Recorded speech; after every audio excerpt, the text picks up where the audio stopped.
Praise the Lord. இந்த கால வேளையிலும் மறுபடியும் உங்களை சந்திப்பதில் மிக்க மகிழ்ச்சி அடைகிறேன். இந்த நாளிலும் நாம் ஒரு வேத வசனத்தை தியானிப்போம். 16ஆம் சங்கீதம் 8வது வசனம். சங்கீதம் 16:8. கர்த்தரை எப்பொழுதும் எனக்கு முன்பதாக வைத்திருக்கிறேன், அவர் என் வலதுபார்சி இருக்கிறபடினால் நான் அசைக்கப்படுவதில்லை. இந்த சங்கீதத்தில் வாசிக்கும்போது கர்த்தரை எப்பொழுதும் எனக்கு முன்பதாக வைத்திருக்கிறேன், அவர் என் வலதுபார்சி இருக்கிறபடினாலே நான் அசைக்கப்படுவது இல்லை என்று தாவீது சொல்கிறார். பிரியமானவர்களே, தாவீதுடைய வாழ்க்கையில் எத்தனையோ விதமான சத்துருக்கள் சூழ்ந்து காணப்படுகிறார்கள். 3ஆம் சங்கீதம் 1-2 வசனங்கள் வாசிக்கும்போது, கர்த்தாவே என் சத்துருக்கள் எவ்வளவாய் பெருகி இருக்கிறார்கள், எனக்கு விரோதமாக எழும்பு அநேகர், தேவனிடத்தில் அவனுக்கு ரட்சிப்பு இல்லை என்று என் ஆத்துமாவை குறித்து சொல்லுகிறவர்கள் அநேகராக இருக்கிறார்கள் என்று வாசிக்கிறோம். தாவீதுடைய வாழ்க்கையில் சத்துருக்கள் அநேகர் அவனை சூழ்ந்து காணப்படுகிறார்கள். அப்போ சூழ்ந்து சத்துருக்கள் இருக்கும்போது தாவீது சத்துருக்கள் நடுவில் காணப்படுகிறார்.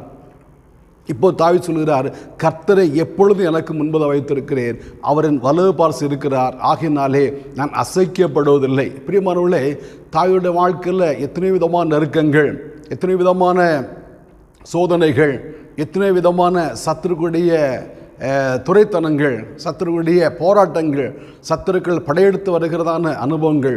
ஆனால் இத்தனை பிரச்சனை இருந்தாலும் தாவீது கர்த்தரை அவருக்கு முன்பதாக வைத்திருக்கிறபடினாலே வாழ்க்கையில் அசைக்கப்படாத ஒரு அனுபவத்தில் அவர் காணப்படுகிறார். இன்றைக்கு அநேகர் தங்களுக்கு முன்பதாக அநேகரை வைத்திருக்கிறார்கள்.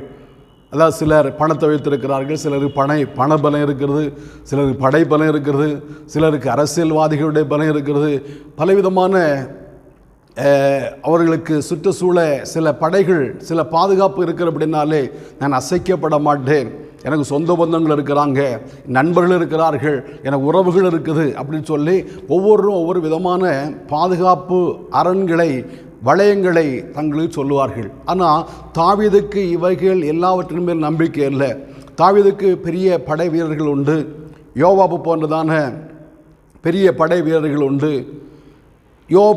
தாவீதுடைய வாழ்க்கையில் அநேக நண்பர்கள் உண்டு, அநேக சிநேகிதர்கள் உண்டு, தாவீது அநேக சகோதரர்கள் உண்டு. ஆனாலும் இவர்கள் யார் மேலும் தாவீது நம்பிக்கை வைக்கவில்லை. ஆண்டவர் மேலே தான் தாவீது நம்பிக்கை வைத்திருந்தான். கர்த்தரையே புகலிடமாய் கொண்டிருந்தான். எந்த சூழ்நிலையிலும் கர்த்தரோடு கூட இருப்பதை தாவீது ஒரு வழக்கமாக கொண்டிருந்தபடினாலே எந்த சத்துருக்களும் தாவீதை மேற்கொள்ள முடியவில்லை. எத்தனையோ விதமான யுத்தங்கள் தாவீதுடைய வாழ்க்கையில் வந்தது. உள்ளூர் பிரச்சனைகள் வந்தது, வெளியூர் பிரச்சனை வந்தது. வெளி ராஜாக்கள் அவனுக்கு எதிராக யுத்தம் பண்ணார்கள். தாவீதுடைய சொந்த மகனே அவனுக்கு எதிராக எழும்பி வந்தான். இப்படி பல கோணங்களில் தாவீதுடைய மாமனார் அவனை கொலை செய்யும்படிய சவுல் பல நேரங்களில் வந்தார். இப்படி அநேக யுத்தங்கள் அவனுக்கு எதிராக வந்தபோதும் கர்த்தர் அவனோட கூட இருந்தபடினாலே அவருடைய வாழ்க்கையில் எந்த விதமான தோல்வியும் அடையாமல் எல்லாவற்றிலும் வெற்றி பெற்றவராய் காணப்பட்டார். 22ஆம் சங்கீதம் வாசிக்கும் போது, பாசான் தேசத்து பலத்த எருதுகள் என்னை சூழ்ந்திருக்கிறது, நாய்கள் என்னை சூழ்ந்திருக்கிறது என்றெல்லாம் தாவீது சொல்கிறதை காண்கிறோம். ஆபத்து நாளிலே என்னை எதிரிட்டு வந்தார்கள், கர்த்தரோ எனக்கு ஆதரவாக இருந்தார். பிரியமானவர்களே, தாவீதுடைய வாழ்க்கையில் கர்த்தரை எப்பொழுதும் தாவீது பக்கத்தில் வைத்திருந்தபடினாலே, வலது பக்கத்தில் வைத்திருந்தபடினாலே, ஆபத்து நாளிலே எல்லாரும் எதிரிட்டு வந்தபோது கர்த்தர் தாவீதுக்கு ஆதரவாய் காணப்பட்டார். கர்த்தர் தாவீது துணையாய் காணப்பட்டார். கர்த்தர் தாவீதோடு கூட இருந்து அவருடைய யுத்தங்களை நடத்துகிற தேவனாக காணப்பட்டார். தாவீது சொல்கிறார், என் கைகளை போருக்கும் என் விரல்களை யுத்தத்தும் படிப்பிக்கிற தேவன் என்று. அப்போ தாவீதுக்கு யுத்தத்தை படிப்பிக்கிறதே கர்த்தர்.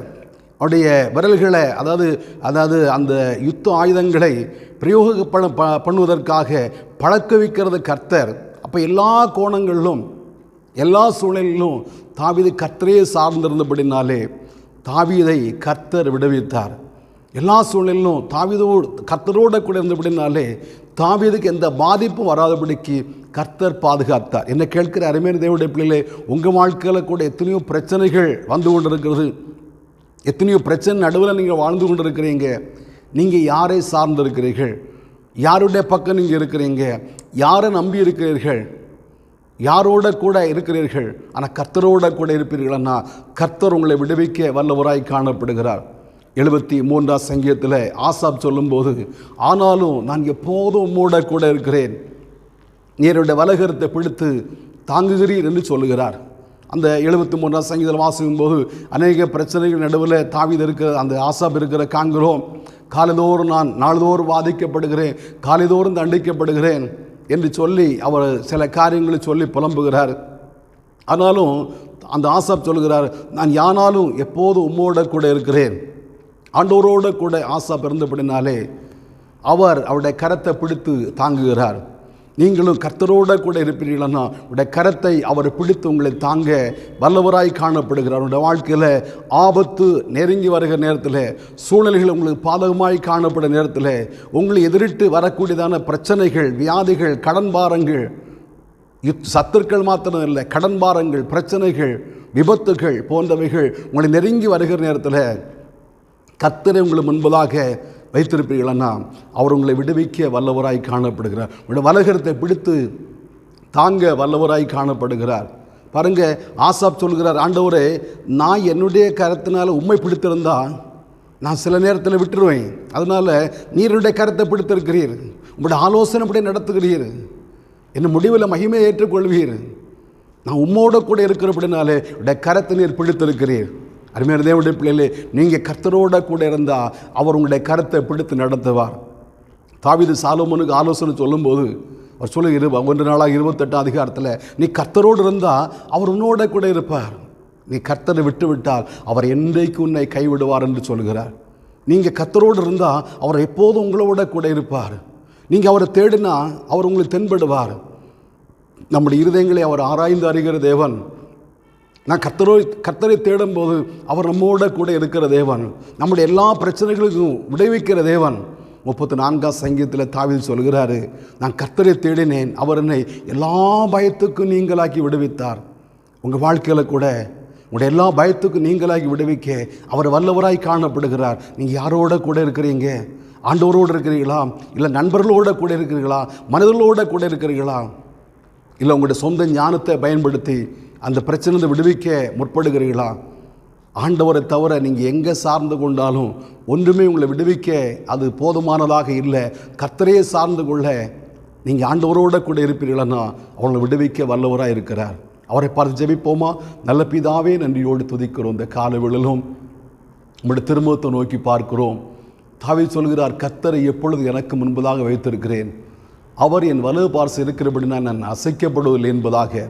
ஆண்டவரே, உமக்கு ஸ்தோத்திரம். ஆபத்து நாளில் எனக்கு எதிரிட்டு வந்தார்கள், கர்த்தர் எனக்கு ஆதரவாக இருந்தார் என்று தாவீது சொல்கிறாரப்பா. எஸ்ஸப்பா, உமக்கு எங்களுடைய வாழ்க்கையில் கூட எத்தனையோ எதிர்ப்புகள், எத்தனையோ போராட்டங்கள், எத்தனையோ சத்துருக்கள் சூழ்ந்திருக்கிறார்கள். நீர் எங்களோட கூட இருப்பீர்களானா ஆண்டவரே, அவர்கள் எல்லாரும் எங்களை ஆண்டவர் மேற்கொள்ள முடியாது, நாங்கள் அவர்களை மேற்கொள்ள முடியுமே. என்னுடைய சத்துருக்கள் ஆண்டவர் தாவீது சொல்கிறபடி கர்த்தாவின் சத்துருக்கள் எவ்வளவாய் பெருகி இருக்கிறார்கள் சொல்கிறது போல இந்த வாழ்க்கையில் ஆண்டவர் வியாதிகள், கடன் பாரங்கள், பிரச்சனைகள், எதிர்ப்புகள், ஆபத்துகள், எத்தனையோ விதமான பிரச்சனைகள் எங்களை சூழ்ந்திருக்கிறதப்பா.